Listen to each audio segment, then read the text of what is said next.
রব্বুল আলামিন মহাগ্রন্থ পবিত্র কুরআনুল কারীমের ভিতরে আল্লাহ বললেন, ফাইদা কাদাইতুমুস সালাতা ফাযকুরুল্লাহা কিয়ামান ওয়া কুউদান ওয়া আলা যুনুবিকুম।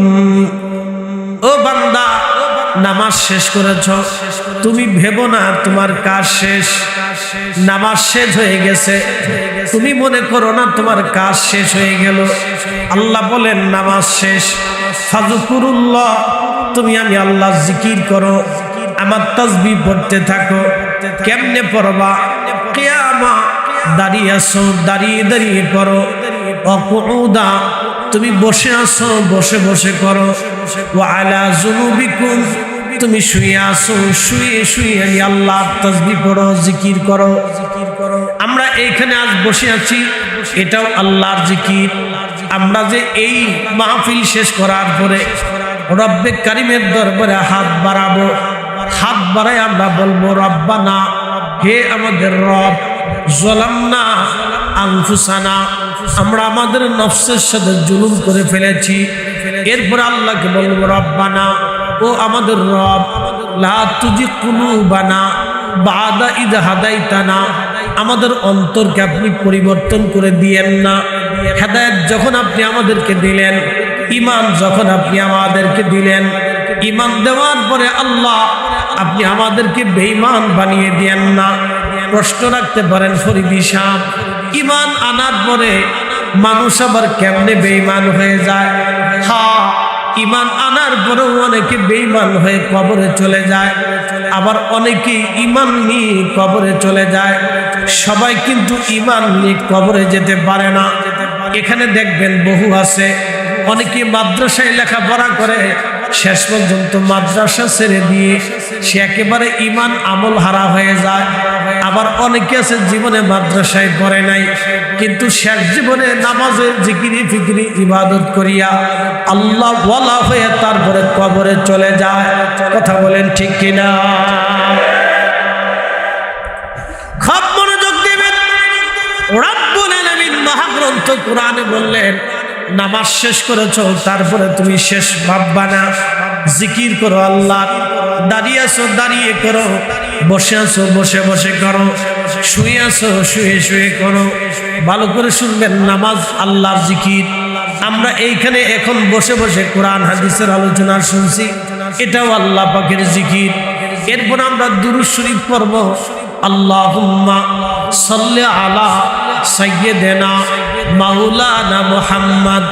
দুরূদ শরীফ যখন পড়ব তখন আমরা বলতেছি, আল্লাহুম্মা, হে আল্লাহ, সাল্লি আলা সাইয়্যিদিনা মাওলানা মুহাম্মদ, আমার পক্ষ থেকে আপনি সালাত এবং সালাম পাঠিয়ে দেন সাইয়্যিদিনা, যিনি আমাদের সরদার, আমাদের শিরতাজ, মাওলানা, যিনি আমাদের অভিভাবক দুনিয়া এবং আখিরাতের, মুহাম্মদ, তিনার নাম মুহাম্মদ, ওয়া আলা আলে, এবং আপনি দুরূদ পাঠান তার উপরে, তিনার আহলে বাইতের উপরে, নবীজির উপরে, নবীজির কন্যা ফাতেমার উপরে, নবীজির আরো যে কন্যাগণ ছিলেন এবং ছেলেগণ ছিলেন, নবীজির বিবিগণ ছিলেন, নবীজির ভাই ছিলেন, নবীজির আহল ছিলেন, নবীজির আত্মীয় স্বজন ছিলেন, আল্লাহ তাদের উপরও আমাদের পক্ষ থেকে সালাত ও সালাম পাঠান। একবার জোরে বলা যাবে কে মারহাবা? ভালো করে বুঝেন। তাহলে দুরূদ শরীফ পড়ার আগে শুরু করলাম আল্লাহুম্মা দিয়া, হে আল্লাহ, আল্লাহকে ডাক দিয়ে শুরু করলাম। এর অর্থ হলো দুরুদের ভিতরেও আল্লাহর জিকির। মোনাজাতে হাত বাড়াইয়া বললাম, রব্বানা আতিনা ফিদ দুনিয়া, আল্লাহ আমাদের দোয়াকে কবুল করে নেন। রব্বানা ফাগফির লানা যুনুবানা ওয়া কাফির আন্না সাইয়্যাতিনা, আল্লাহ, হে আমাদের রব, আমরা গুনাহ করে ফেলেছি, আপনি মাফ করে দেন। তাহলে মুনাজাতে আমরা জিকির করলাম কার? একসাথে বলেন কার? আরো জোরে বলেন কার? দুরূদ শরীফে জিকির করলাম কার? মাহফিলে বসে জিকির করলাম কার? ফাতিহা শরীফ পড়লাম, প্রথমত আপনি 7 বার ইস্তিগফার করলাম, 7টা বারই আল্লাহর দরবারে তওবা করলাম, আস্তাগফিরুল্লাহ রাব্বি মিন কুল্লি যামবিন ওয়া আতুবু ইলাইহি। আল্লাহ, আমি আমার যাবতীয় গুনাহ নিয়ে তোমার কাছে আমি তওবা করতেছি। আল্লাহ, তুমি আমার তওবা কবুল করে নাও। 7 বার আল্লাহর দরবারে ইস্তিগফার করলাম। এরপরে সূরা ফাতিহা পড়লাম। বলেন তো সূরা ফাতিহা কার কালাম? এরপরে আমরা 3 বার সূরা 10 বার সূরা ইখলাস পড়লাম। বলেন তো সূরা ইখলাস কার কালাম? তাহলে এখানে আল্লাহর জিকির আছে না নাই? আস্তে বলবেন না, জোরে বলেন আছে না নাই? ফাতিহা পড়ার পরে আমরা দোয়া শুরু করলাম। বলেন তো এই দোয়ার ভিতরে আল্লাহর জিকির আছে না নাই? এখন যারা বেদাত তালাশ করে পায়, বোঝা গেল আসলেই শয়তানের দালাল। বলেন মুনাজাত কি বেদাত না ইবাদত? আরো জোরে, জোর হয় না কেন? জোরসে বলেন। শ্বশুর বাড়ির দেশ, নির্বাচন আগে করাই দিয়েছে। তাহলে দোয়া ইবাদত। নামাজের পরে শুরু করেন ইবাদত, মাহফিলের পরে শেষ শুরু করেন ইবাদত, ফাতিহা শরীফ পরে দোয়া করেন ইবাদত, মিলাদ শরীফ পরে দোয়া করেন ইবাদত। একবার জোরে বলবেন কি মারহাবা? আমি ভাবলাম শুধু বাংলাদেশে মনে হয় মিলাদ হয়। না না ভাইজান, আমি কয়েকদিন আগে মালয়েশিয়া মাহফিলে গেলাম। মালয়েশিয়ার কুয়ালালামপুর কেপং মাহফিল শেষ করার পরের দিন আমি চলে গেলাম মালাক্কা। আর একটা প্রদেশ আছে মালাক্কা, সাগরের প্রণালী আছে। এই সাগরের ভিতরে একটা ছোট্ট দ্বীপ আছে। এই দ্বীপের নাম হচ্ছে পুলাও মুসার। এই দ্বীপের ভিতর আল্লাহর একজন মহান ওলি ঘুমিয়ে আছেন। তার নাম সুলতানুল আরিফিন হযরত ইসমাইল বগদাদি আল হাসানি আল হুসাইনি রাহিমাহুল্লাহ। পরিচয় দিলে এক বাক্যে শুনবেন, পরিচয় দিলে এক বাক্যে চিনবেন। আমাদের জমিনে আমরা যারা বড় পীর হিসেবে চিনি, কাদেরিয়া তরিকার প্রবর্তক হযরতে গাউসে জামান হযরতে মহিউদ্দিন আব্দুল কাদের জিলানী রাহমাতুল্লাহ আলাইহি।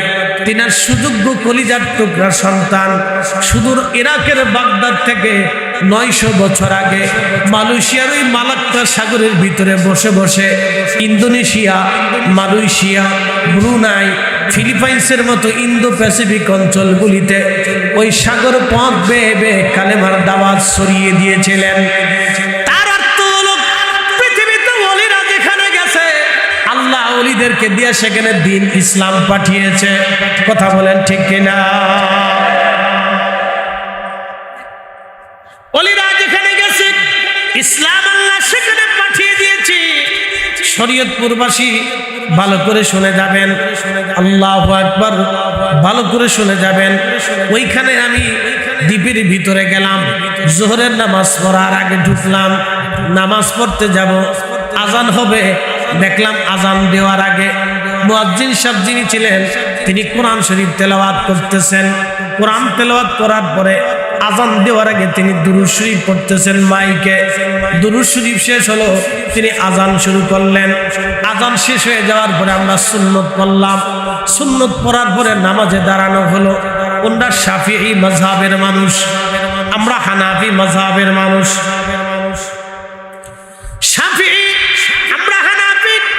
নামাজ শেষ করার পরে ওই দ্বীপের ওই মসজিদের ইমাম, যে মসজিদটা 900 বছর আগে নির্মাণ করা হয়েছিল, সেই মসজিদের ইমাম সাহেব ওই দ্বীপের ভিতরে নামাজ শুরু করলেন। নামাজ শেষ করার পরে তিনি দোয়া করলেন। শুধু বেদাতের ধাক্কা ধাক্কি বাংলাদেশে, কি কথা কর না কেন? শুধু বেদাতের ধাক্কা ধাক্কি বাংলাদেশে। নামাজের পরে দোয়া করলেন। নামাজ শেষ হয়ে যাওয়ার পরে উনি মিলাদ শরীফ শুরু করলেন, দাঁড়িয়ে কিয়াম করলেন। শুধু বেদাতের ধাক্কা ধাক্কি বাংলাদেশে। আমরা শুধু মনে করলাম বাংলাদেশে বুঝি মিলাদ আছে না। পৃথিবীর বহু জায়গা আল্লাহর নবীর দরুদ ও সালাম এখনো চলতেছে, গততেও চলেছে, আগামীতেও চলবে, কখনো বন্ধ হবে না। কথা বলেন ঠিক কিনা? ফতোয়া যত দেন কাজ হবে, ফতোয়া যত মারেন কাজ হবে না, তো চলবে। এটা চলবেই, মুসলমানদের ঘরে ঘরে চলবে না। এই কিছুদিন কিছুদিনের জন্য হয়তো কেউ ভাববে যেটা মনে হয় বন্ধ হয়ে গেছে, না আবার দেখবেন চালু হয়ে গেছে। বলে কে চালু করবে? যে একদম শাহজালালই যথেষ্ট। কি কথা বল না কেন? বাংলাদেশে মুসলমান আছে কত? 18 কোটি। তো 18 কোটি মুসলমান দিয়ে কি হয়েছে বাংলাদেশ? উল্লেখযোগ্য ইসলামের কি হয়েছে বলে?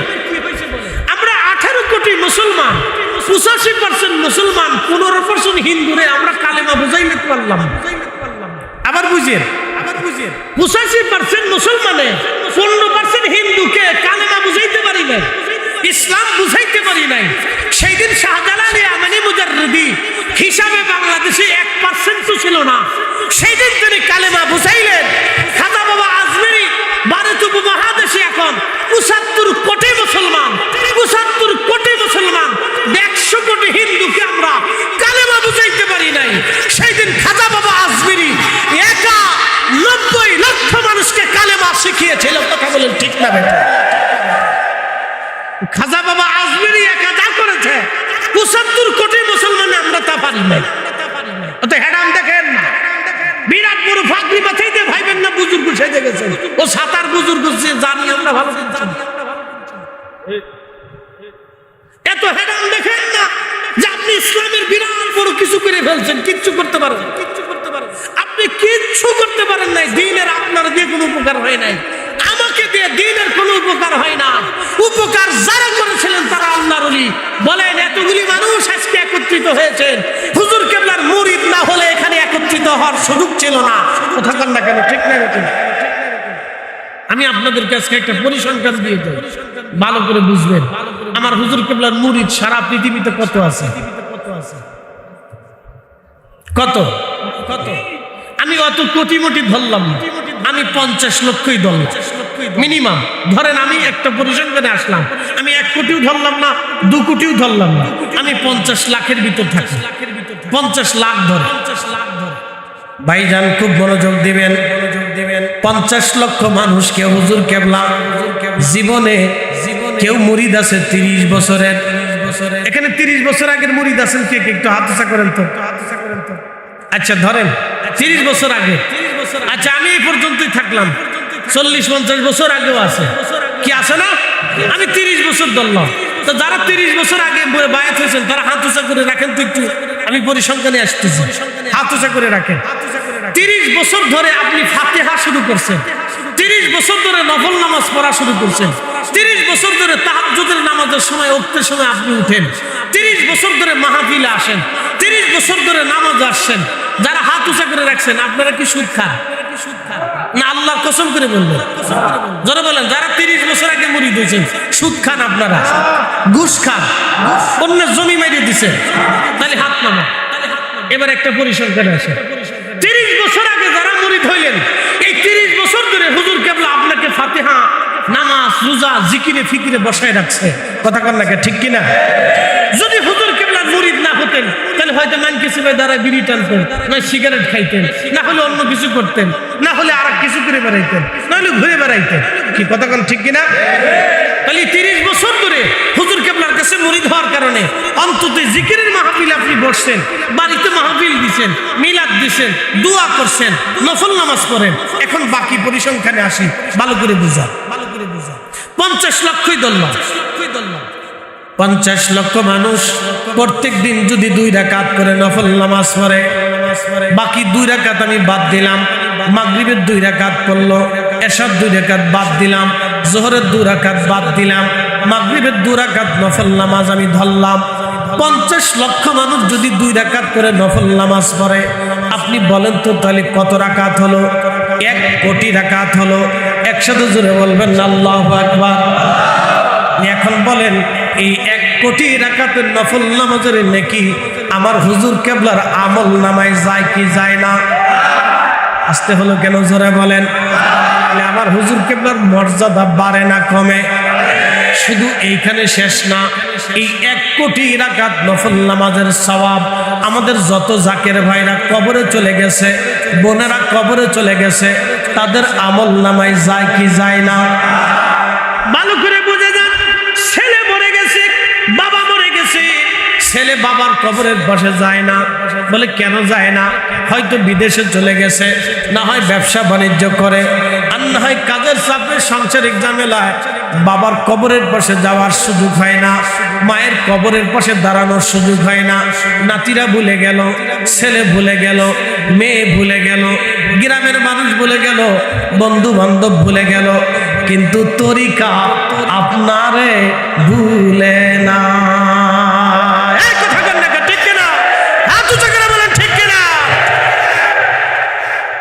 তরিকা আপনাকে ভুলে নাই, পরিসংখ্যান বুঝে যাবেন। অনেকেই জিজ্ঞাসা করে পাইছো কি? আপনি বলবেন আমার 14 পুরুষে যা পাইছি তোমার 14 পুরুষে তা পাই না। অনেকে জিজ্ঞাসা তুমি 88 দিয়ে কি পাইছো? আপনি বলবেন আমি 14 পুরুষে যা পাইছি আপনার 14 পুরুষে তা পাই না। আমি এটাই পাইছি, যেটা পাইছি আপনারা ব্যাখ্যা করে বুঝাইতে পারবেন না। শুধু এতটুকুই পাইছি, প্রত্যেক দিন আমাদের আমল নামাতে মিনিমাম হলো 1 কোটি নফল নামাজের নেকি যোগ হইতেছে। এখানে শেষ না, আরো আপনাকে বোঝাই। 50 লক্ষ মানুষ যদি প্রত্যেক দিন একবার ফাতিহা শরীফ পড়ে, আমি 2 বার বাদ দিলাম, একবারও যদি ফাতিহা শরীফ পড়ে, তাহলে আপনি বলেন তো প্রত্যেক ফাতিহাতে কয় খতম কোরআনের নেকি আছে? 4 খতম কোরআনের নেকি আছে।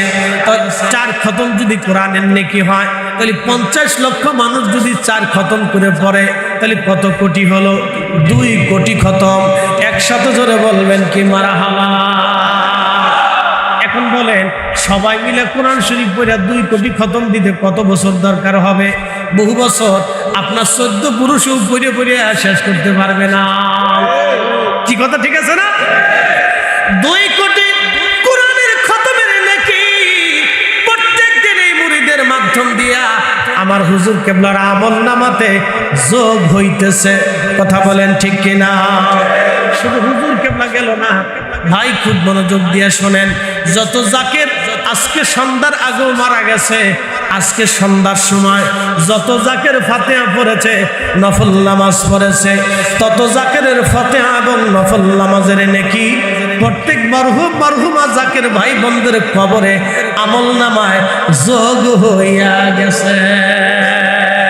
একসাথে জোরে বলবেন আল্লাহু আকবার। না আরো জোরে বলেন আল্লাহু আকবার। তাহলে আল্লাহর ওলির বাড়ি যায় জিতছেন না ঠকছেন? আরো জোরে।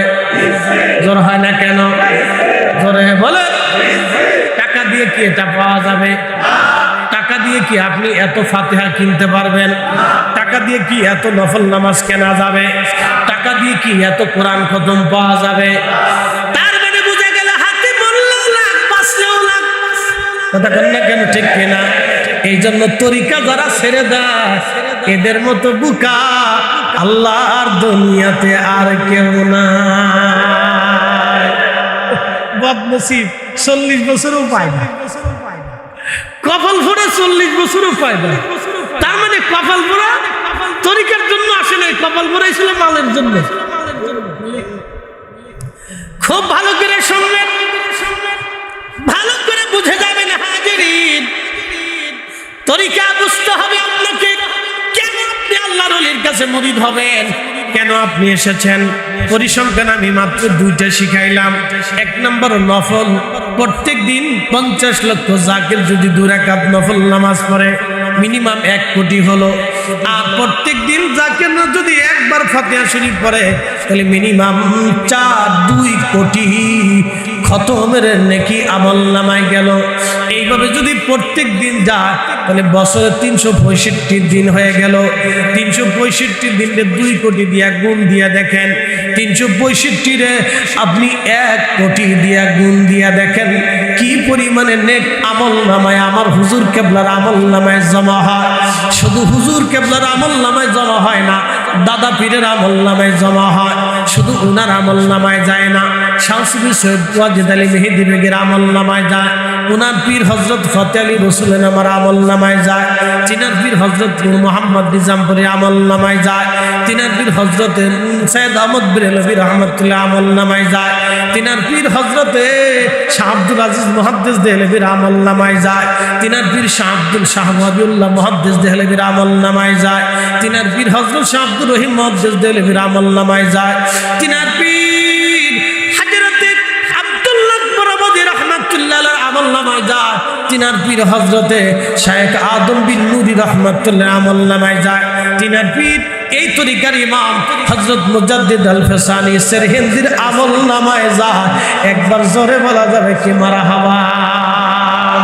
তো অনেকে আমরা রে কয় বেদাতি, কি কথা কান না কয়, অনেকে আমাদেরকে কি বলে, কিন্তু আমার এই ভাইটা চোখে চশমা লাগাইলো কালা, এই জন্য দুনিয়া দেখে কালা, চশমা লাগাইলো লাল, এই জন্য দুনিয়া দেখা যায় লাল, চশমা যদি হতো পরিষ্কার এই জন্য দুনিয়া দেখা যাইতো পরিষ্কার। আমার এই ভাইটা বেদাত চোখে দেখেছে কিন্তু ইবাদত চোখে দেখে না, ঠিক কিনা? এখন কেউ যদি কয় যে আত্মীয় কি পাইছো, আপনি কেমন যে আমার 14 পুরুষে যা পাইছি আমরা 14 পুরুষও তা পাবো না, আমি যে কি পাইছি এটা আপনারে বাগবাটোয়ারা দিয়ে বুঝাইতে পারবো যে কি যে পাইছি, বলে পাইছি কি এটা আপনাকে পরিসংখ্যান দিতে হলে আপনার হিসাব নিকাশ করে খাতা কলমে বুঝাইতে হবে যে কি পাইছি, যে কি পাইছি আর ভবিষ্যতে কি পাবো, কথা ঠিক আছে কিনা? প্রিয় উপস্থিতি, এইখানেই শুধু শেষ না, ভালো করে শুনে যাবেন। আল্লাহর নবী বলেন আমার উম্মতেরা তোমরা শুনে নাও, একজন লোক যদি নামাজ না পড়ে, তুমি যদি তার নামাজ পড়াও, তাহলে তার নামাজ হোক বা না হোক তোমার আমলনামায় নামাজের নেকি দিয়ে দেওয়া হবে। তোমার একজন রোজাদারকে তুমি যদি ইফতার করাও, তার রোজা হোক বা না হোক, তাহলে তোমার আমলনামাতে একটা কবুল রোজার নেকি লিখে দেওয়া হবে। আমি আপনাদেরকে তরিকার উপর একটা মুখতাসার ধারণা দিলাম যে আমাদের কি লাভ হয়। আমি সামান্য একটু ধারণা দিছি, মাত্র 50 লক্ষের ধারণা দিলাম, বাকি লক্ষের ধারণা আমি দিইনি, শুধু 50 লক্ষের একটা ধারণা দিলাম এটা। এখন আপনাদেরকে প্রশ্ন করি, ভালো করে বুঝবেন, শুধু কি এই তরিকা আটটুসির মুরিদ আছে, এনায়েতপুরের আছে না নাই? এনায়েতপুরের দাদা পীর কত বড় ওলি, তিনার ওই বড়ইতলার নিচে বসাইয়া তিনি 1200 আল্লাহর কুতুব তৈরি করেছিলেন। একসাথে জোরে বলবেন আল্লাহু আকবার। কত জোরে বলেন না, আরো জোরে। আমি মাহফিলে গেলাম আসামের গুয়াহাটি বিমানবন্দরে নামার পরে আমাকে নিয়ে গেল বুড়িগঙ্গা ব্রহ্মপুত্র নদের মাঝখানে সরে। আমি ভয় পাইলাম, হাই হাই আমার এই অন্ধকার রাত্রে সরের মধ্যে নিয়ে যায়। আমি এই দেশ চিনি না, এলাকা চিনি না, মানুষ চিনি না, আমার কি সরের মধ্যে নিয়ে বাটাম চালান দেয় কিনা, খুব ডরাইতেছিলাম। তো ডরাইয়া আমি গাড়ির দরজা খুলে লাফ দিয়ে নেমে গেছি।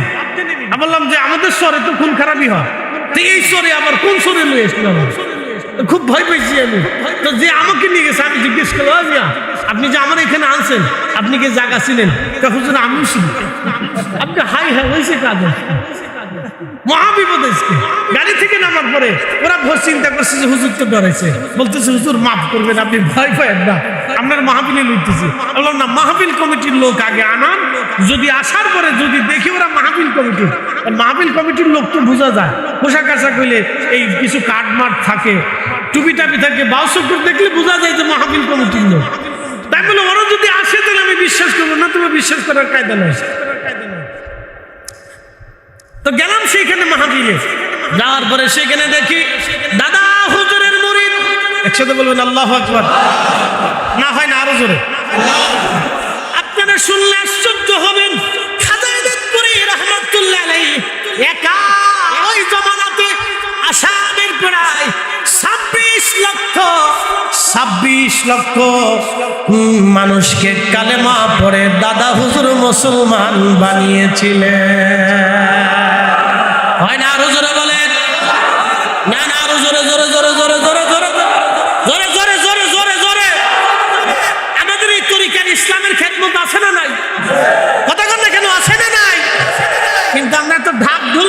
দেখাই না, আমরা এত ঢোল পিটে দেখাই না, রাস্তা বন্ধ করে দেখাই না।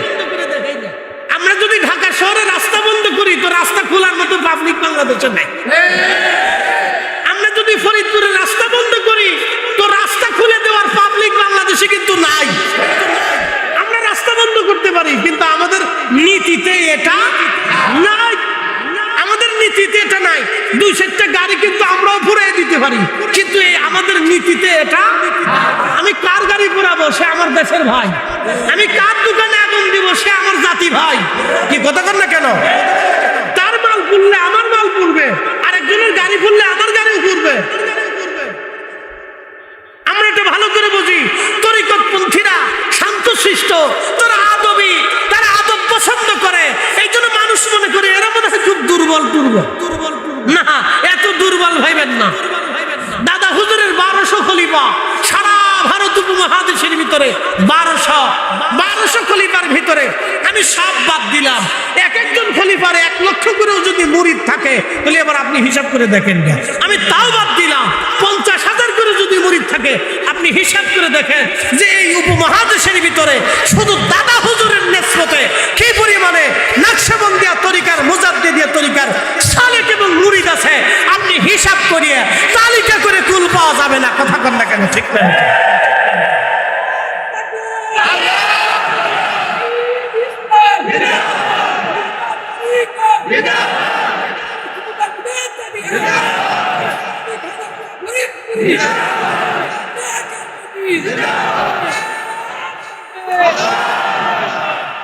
আমরা এখানে তো হুজুর কেবলার কিছু মুরিদ দিয়েছি, 10% দিয়েছি, 90% আসে না। শরীয়তপুরের 10% দিয়েছি, 90% আসে না। কি কথা হয় না আপনার বিষয়ে? 5% দিয়েছি, 10% দিয়েছি, 90% আসে না। শুধু আত্মসিং 90% এখনো আসে না। চন্দ্রপাড়ার আছে, কি কথা কন না কেন? এনায়তপুরের আছে, আছে না নাই? আরো আছে। বন্ধু আমার, এই জন্য বাংলাদেশের সুন্নি জামাত, আহলুস সুন্নাহ ওয়াল জামাত তরিকতপন্থীদেরকে বাদ দিয়ে যদি মনে করেন আপনারা আমাদেরকে ধাক্কা দিয়ে বাংলাদেশ থেকে ফেলে দিতে চান তাহলে এটা অনেক বড় ভুল হবে। কেউ যদি মনে করেন যে আমরা ক্ষমতায় আসলে বাংলাদেশের কোনো দরবার আর মাজার রাখবো না, আপনারা শুনে নেন, স্বপ্ন দেখবেন কিন্তু ক্ষমতা পাবেন না। কষ্ট হইতেছে আপনাদের? ঠান্ডা মাথায় দিল, খুব ঠান্ডা মাথায় দিল। সারা বছর খালি পেয়েছে তোমার আত্মসী হিন্দু যাইতে। কখন আমরা দেখি ওটা যদি জিগে তোমরা মন্দিরে যাও কে, পূজার মন্দিরে তোমরা যাও কে? কি কথা কর না? আমার পীরের বাড়ি হিন্দু যাবে না, যাবে না কেন? হিন্দু মানুষ না? কি কথা কর না কেন? হিন্দুর কি দেশে অধিকার আছে না? বৌদ্ধর অধিকার আছে না? খ্রিস্টানের আছে না? আমার বাড়ি যদি কোনো হিন্দু যায়, আমার বাড়িতে যায় যদি বলে ফরিদি সাহেব আপনার কাছে আসছে, আমি গৌতম বুদ্ধ, আমি গৌতম বুদ্ধের অনুসারী, আমি একজন বৌদ্ধ, তাহলে আমি কি তার লাঠি দিয়ে তাড়িয়ে দেবো? আমি কি তাড়িয়ে দিলে রসুলের সুন্নত হবে? ইব্রাহিম আলাইহিস সালাম তাড়িয়ে দিছে? আমার রসুলের দরজা থেকে কোনো বিধর্মী তাড়িয়ে আসছে? হাই হাই হাই, সারা বছর বেড়ে গেছে হিন্দুর বাড়ি হিন্দু যা, হিন্দু যাইতে তোমার ফির কি হিন্দু নি, হিন্দু কি লেগে যা, হিন্দুদের কাজ কি? কারণ আমি যদি জিগে তুমি মন্দিরে যাও পূজা করো, তোমার কাজ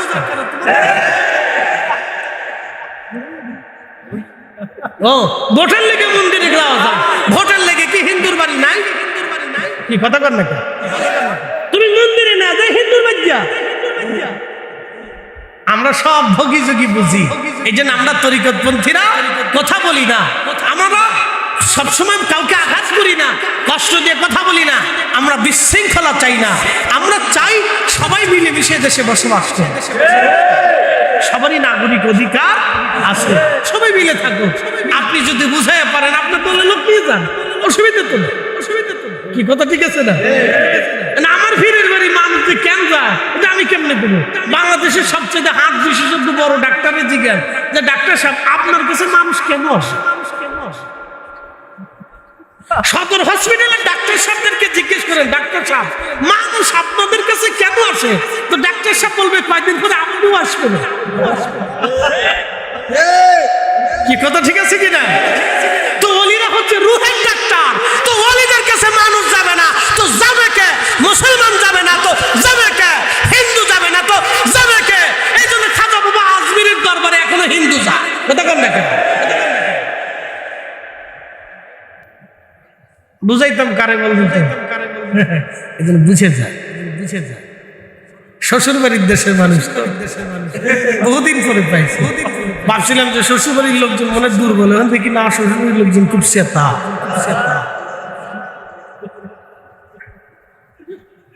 খুব মনোযোগ দিবেন। একটা কথা মনে রাখবেন, হিসাব পরিসংখ্যান আপনাদেরকে দিয়ে যায়। বলেন বাংলাদেশের জন্ম কত সালে? 1971। 1971-এর আগে আমরা 70 সালেও এদেশ ছিলাম পূর্ব পাকিস্তান। পূর্ব পাকিস্তানের আগে দেশ ছিল ব্রিটিশ। ব্রিটিশদের আগে এদেশ ছিল নবাবী। নবাবের আগে দেশ ছিল সালতানাত বা মুঘল, অথবা তার আগে হিন্দু রাজাদের অধীনে ছিল এদেশ। বলেন তো 1000 বছর আগে, 1300 বছর আগে চট্টগ্রামে ইসলাম নিয়ে আসলেন হযরত বদর শাহ আউলিয়া রাহমাতুল্লাহ আলাইহি, গরিবুল্লাহ শাহ, মিসকিন শাহ, 12 জন আল্লাহর ওলি চট্টগ্রামে। 1300 বছর আগে, 1200 বছর আগে তারা এসেছিলেন। তার 100 বছর আগে আমাদের এই সিলসিলার একজন ইমাম হযরত বাইজিদ বুস্তামি রাহমাতুল্লাহ আলাইহি চট্টগ্রামে এসেছিলেন, বাইজিদ থানায়। সেই বাইজিদ বুস্তামির দরগা এখন আছে। প্রত্যেক বছর সেই মাহফিলে আমি উপস্থিত থাকি, আমি যাই। ওই কমিটি আমার দাওয়াত করে, ফরিদি সাহেব আপনি আসবেন, প্রত্যেক বছরে আমাদের জন্য একটা শিডিউল আপনি ফাঁকা রাখবেন। এই দরগার মাহফিলে মানুষ আপনাকে ভালোবাসে। আমিও যাই। বলে কেন যান? আমি যাই ওই যে আমাদের সিলসিলার তরিকার ইমাম বাইজিদ বুস্তামি রাহমাতুল্লাহ আলাইহি, তিনার মুরিদ আবুল হাসান কিরকানি, আবু আলিফ আহমদ তুসি, এরপরে আস্তে আস্তে হযরত খাজা বাহাউদ্দিন নকশবন্দি বুখারী, তারপরে আস্তে আস্তে হযরত খাজা বাকিবিল্লাহ, এরপরে মুজাদ্দিদ আল হাসানি হয়ে আমাদের এই সিলসিলা। একসাথে বলবেন না মারহাবা? এদের ওনার দরগায় চট্টগ্রামে প্রত্যেক বছর আমি মাহফিলে তারা দাওয়াত দিলে আমি সুযোগ সুবিধা কেটে সেটে হলেও আমি ওখানে যাওয়ার চেষ্টা করি। আমার সিলসিলার টানে, আর তারা আমাকে রাখার চেষ্টা করে যে আপনি এই সিলসিলার অন্তর্ভুক্ত যেহেতু, তো আপনি থাকবেন। খুব মনোযোগ দেন, খুব মনোযোগ দেন। 1300 বছর আগে বাইজিদ বুস্তামি রাহমাতুল্লাহ আলাইহি ইসলাম নিয়ে আসলো। একসাথে বলবেন মারহাবা।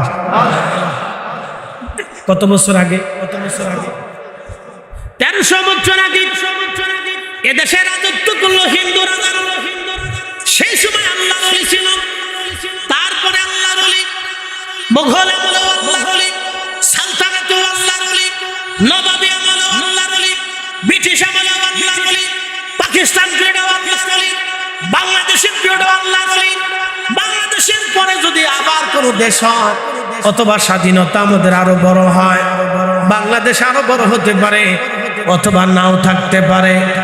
বাংলাদেশ যেখানেই থাকুক না কেন, একটা কথা মনে রাখবেন, এই আসমানের নিচে জমিনের উপরে যত সময় সূর্য উদিত হবে, এই জমিনে যত সময় মানুষ টিকে থাকবে, তত সময় এই জমিনে আল্লাহর ওলিরা টিকে থাকবে। আচ্ছা প্রশ্ন করি, বাংলাদেশে এখন যে গতানুগতিক রাজনৈতিক দল আছে, ব্রিটিশ পিরিয়ডে কি এই রাজনৈতিক দল ছিল? নবাবী আমলে ছিল, মুঘল আমলে ছিল। তার মানে বুঝে গেল বাকি 100 বছর পরে এগুলির দুনিয়াতে নিশ্চিহ্ন হয়ে যাবে। কিন্তু কাদেরিয়া থাকবে, চিশতিয়া থাকবে, নকশবন্দিয়া থাকবে, মুজাদ্দিদিয়া থাকবে, ওলি থাকবে, ওলিদের দরবার থাকবে, দরগা থাকবে, মাজার থাকবে। কথা বলেন ঠিক না বেঠে? হুজুর কেমনে থাকবে? আল্লাহর কোরআনের ফায়সালায় থাকবে, আমাদের ফায়সালায়। আল্লাহ ওয়াজ করলেন, আলা ইন্না আউলিয়া আল্লাহি লা খাউফুন আলাইহিম ওয়া লা হুম ইয়াহজানুন।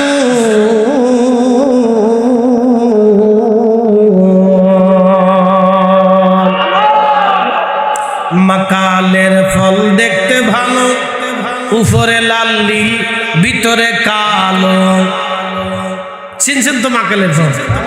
মাকালের ফল দেখতে ভালো, উপরে লাল নীল ভিতরে কালো। ওরে সারা জীবন এমনি গেল দয়াল, সারা জীবন এমনি গেল, খাইতে আমরা পারলাম না। যার ভিতরে নাই রসুলের প্রেম, তার সাথে ভাব কইর না। যার ভিতরে নাই রসুলের প্রেম, তার সাথে ভাব রাইখো না। রব্বুল আলামিন মহাগ্রন্থ পবিত্র কোরআনে আল্লাহ বলেন, আলা ইন্না আউলিয়া আল্লাহি লা খাউফ, সাবধান আমার ওলিদের কোনো ভয় নাই, ওয়ালা হুম ইয়াহজানুন, তাদের কোনো চিন্তাও নাই। একসাথে বলবেন মারহাবা। কাদের ভয় নাই? জোরে বলেন, আরো জোরে বলেন। কোরআন শরীফ কিয়ামত পর্যন্ত টিকবে কি টিকবে না? আল্লাহ আছে না নাই? ছিল কি ছিল না? আগামীতেও থাকবে কি থাকবে না? যদি আল্লাহর জবানে বিশ্বাসী হন, তাহলে মনে রাখবেন কিয়ামত পর্যন্ত জমিনে আল্লাহর ওলিরা টিকে থাকবে।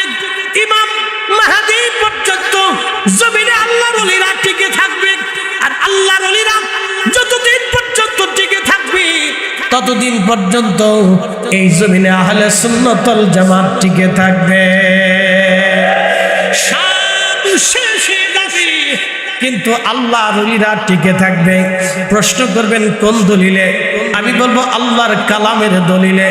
আল্লাহ বললেন, আল্লাযীনা আমানু ওয়া কানু ইয়াত্তাকুনা লাহুমুল বুশরা ফিল হায়াতিদ দুনিয়া ওয়া ফিল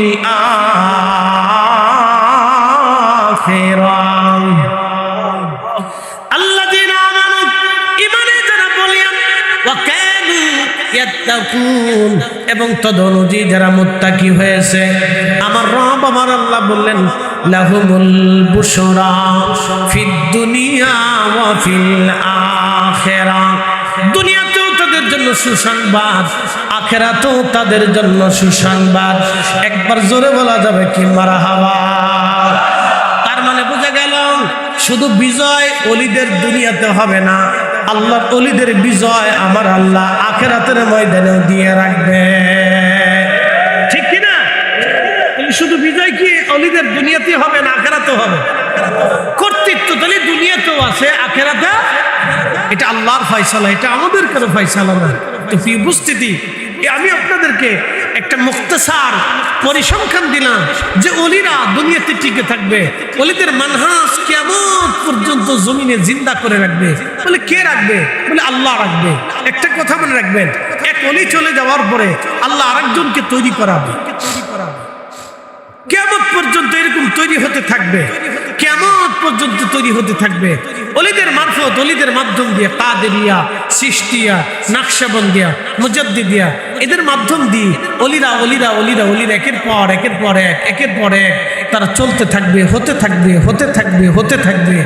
কোথার থেকে কেমনে কাকে আল্লাহ মনোনীত করবে এটা আমরা জানি না।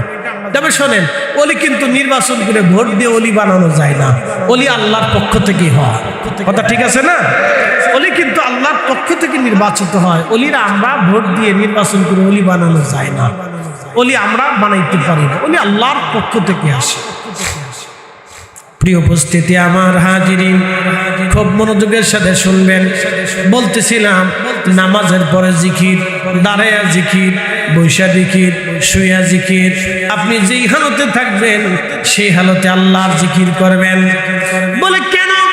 দোয়া আল্লাহর জিকির, এই জন্য দোয়া কখনো বেদাত হতে পারে না। দোয়াটা হলো ইবাদত। আল্লাহ নিজে ওয়াজ করেছেন, উদউনি আস্তাজিব লাকুম ইন্নাল্লাযীনা ইস্তাকবিরুনা আন ইবাদাতি সায়াদখুলুনা জাহান্নামা দাখিরিন।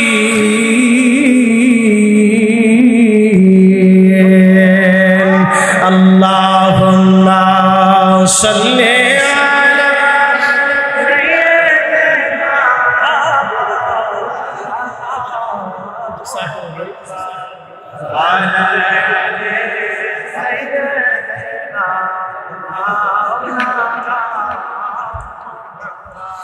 আল্লাহুম্মা সাল্লি আলা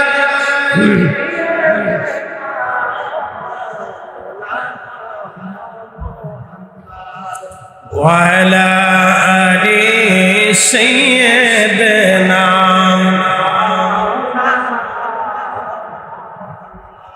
তুমি মোদের আশার আলো, তাই তো তোমায় বাসি ভালো। তুমি মোদের আশার আলো, তাই তো তোমায় বাসি ভালো। হৃদয় নামের ফুলদানিতে, হৃদয় নামের ফুলদানিতে গেঁথে রেখেছি প্রেমের মালা। ইয়া রাসূলাল্লাহ, ইয়া হাবিবাল্লাহ, ইয়া রাসূলাল্লাহ। আল্লাহুম্মা সাল্লি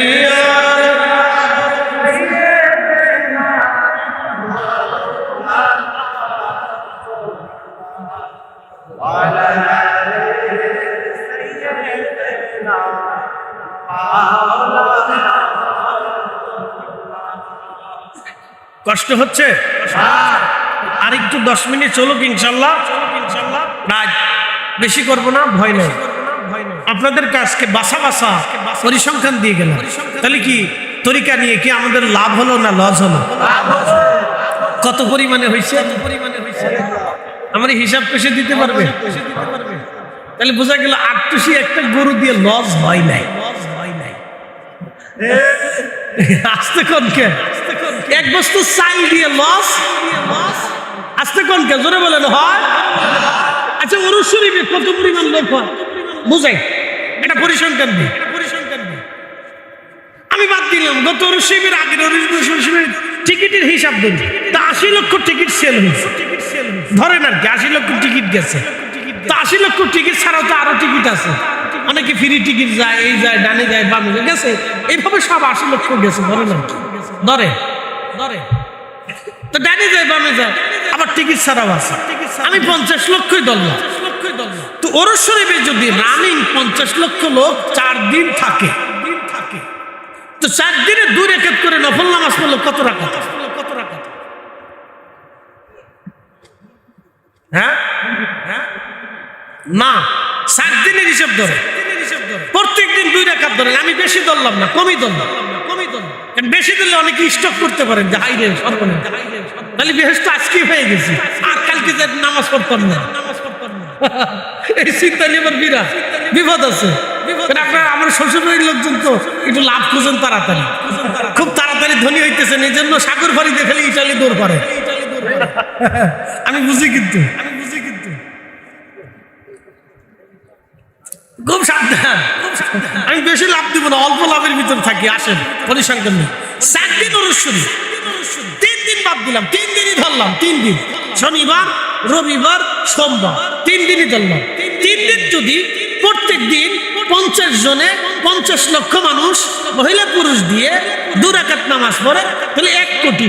3 দিনে 3 কোটি। একসাথে কোন আল্লাহু আকবার।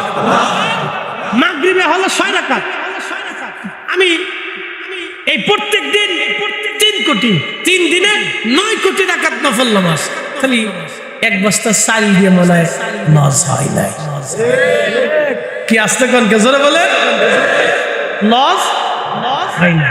এরপরে আসেন ফাতিহা 2 বার। কতবার? তো 8 খতম। কত খতম? তো 50 লক্ষ যদি পড়ে তাহলে কত খতম হলো?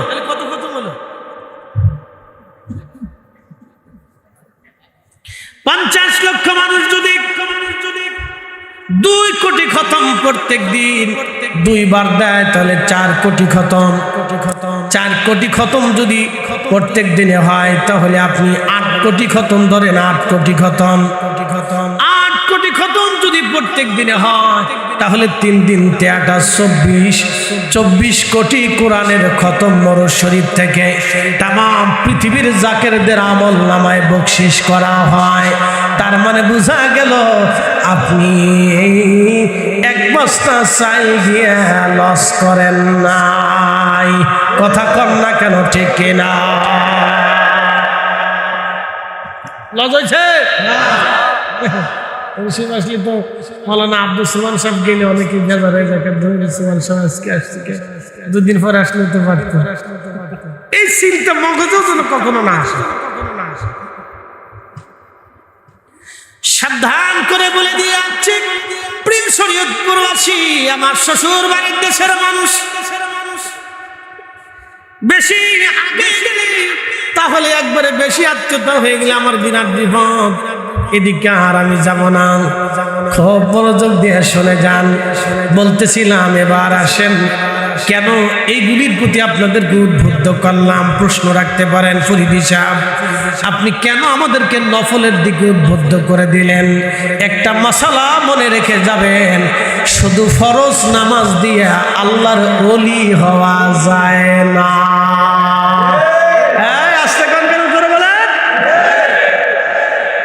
শুধু ফরজ দিয়ে ওলি হওয়া যায় না। আমি শ্বশুর বাড়িতে আসলাম, আমি তো বিয়ে করছি শর্ত দিয়ে, আমার স্ত্রীকে দেলমোহর দিলাম, বিয়ে করলাম তো আপনাদের এলাকায় শর্ত দিয়া। এখন প্রশ্ন, শ্বশুর বাড়ি থেকে আমাকে পাঞ্জাবি দিল, জুব্বা দিল, কাপড় দিল, আর তারা নাতি নাতকুদেরকে মাঝে মধ্যে গিফট হাদিয়াটা দিয়ে আমার জন্য পাঠায়। এখন প্রশ্ন রাখবেন, আমি তো বিয়ে করেছিলাম শর্ত দিয়া, বিয়ের সময় তো কথাবার্তা ছিল না আমারে বছরে বছরে হাদিয়া তোহফা দিতে হবে, মাঝে মধ্যে মাছ পাঠাইতে হবে, মাঝে মধ্যে আমার ছেলে মেয়েদের জন্য কাপড় চোপড় পাঠাইতে হবে, আর বছর শেষে ঈদের সময় আসলে আমার জন্য জুব্বার কাপড় পাঠাইতে হবে। এমন শর্ত দিয়ে তারা আমি বিয়ে করি নাই, কিন্তু আমার শ্বশুর বাড়ি শরীয়তপুরের মানুষ আমাকে কেন দেয়? এর অর্থ হলো হাদিয়া দিলে মহব্বত বাড়ে। হাদিয়া দিলে কি বাড়ে? মহব্বত। তো নফল নামাজ হলো আল্লাহর হাদিয়া। একসাথে কোন আল্লাহু আকবার। নফল ইবাদত কার হাদিয়া? জোরে বলেন, আরো জোরে। যত নফল দিবেন তত আল্লাহর নৈকট্য আসতে থাকবে। এই নফলকে আমাদের দেশের ভাইরা বানাইছে বেদাত। এই ফতোয়া মানা যাবে না? না, হাত উঁচু করে বলেন, মানা যাবে? এই নফল চলবে, কথা কম না কেন, ঠিক কিনা? ঘরে ঘরে মিলাদ চলবে, চলবে কিনা? আরো জোরে। কুরআন খতম, দোয়া, ফাতিহা, নফল নামাজ, মিলাদ মাহফিল, জিকির জলসা, কুরআন খতম, ফাতিহা অনুষ্ঠান, আরো জোরে। জোর হয় না কেন? জোরসে বলো, আরো জোরে বলে। কোন দলিলে? এবার কোরআন থেকে বুঝেছে, আল্লাহর কোরআন থেকে বুঝেছে। আল্লাহ ওয়াজ করছে, আল্লাহ ওয়াজ করছে। ফামান ইয়ামাল মিসকাল যাররাতিন খায়রান ইয়ারা ওয়া মান ইয়ামাল মিসকাল যাররাতিন শাররান ইয়ারা। কোরআনুল কারীম আল্লাহ বলেন, নেকের কাজ যত ছোট হোক ছাড়ব না, গুনার কাজ যত ছোট হোক করব না। ফামান ইয়ামাল মিসকাল যাররাতিন খায়রান ইয়ারা। রব্বুল আলামিন বললেন, অনুপরিমাণ যদি নেকের কাজ করো, তারপরও আমি আল্লাহ তোমার প্রতিদান দিয়ে দিব। মিলাদ শরীফে প্রথমত আপনি বাড়িতে দাওয়াত দিলেন ভাইরা, আমার বাড়িতে আপনাদের আজকে দাওয়াত। এক মুসলমান আর এক মুসলমানকে দাওয়াত দেওয়া, এটা কি আট্টুশির হুজুরের তরিকা না রসুলের তরিকা? নবীর তরিকা। আপনি এক মুসলমান হয়ে আর এক মুসলমানকে দাওয়াত দিচ্ছেন। নবীর তরিকে দাওয়াত দিলেন, মুসলমান আপনার বাড়িতে গেল, বাড়িতে যাওয়ার পরে ইমাম সাহেব হুজুর কোরআন শরীফ থেকে তেলাওয়াত শুরু করলেন। কোরআনের প্রত্যেক হরফে 10 নেকি। একসাথে কেন মারহাবা? কত নাকি? প্রত্যেক হরফে 10টা নাকি আপনার আমলনামায় আসলো। ইমাম সাহেব হুজুর কোরআন শরীফ তেলাওয়াত শুরু করলেন, এরপরে দুরূদ শরীফ পড়া শুরু হয়ে গেল। প্রত্যেক দুরুদে 10টা করে নেকি লেখা হলো, 10টা করে গুনাহ মাফ হলো, 10টা রহমত আল্লাহ নাজিল করলো। এর নাম শুরু হলো মিলাদ শরীফ। কোরআন তেলাওয়াত দিয়ে শুরু হলো। প্রথম দাওয়াতে নেকি হয়ে গেল, দ্বিতীয় কোরআন তেলাওয়াতে নেকি হলো, তৃতীয় দুরূদ শরীফে নেকি হয়ে গেল, চতুর্থ ওই মিলাদের ভিতরে কিছু সময় জিকির হয়, লা ইলাহা ইল্লাল্লাহ, লা ইলাহা ইল্লাল্লাহ, লা ইলাহা ইল্লাল্লাহ মুহাম্মাদ সাল্লাল্লাহু আলাইহি ওয়াসাল্লাম।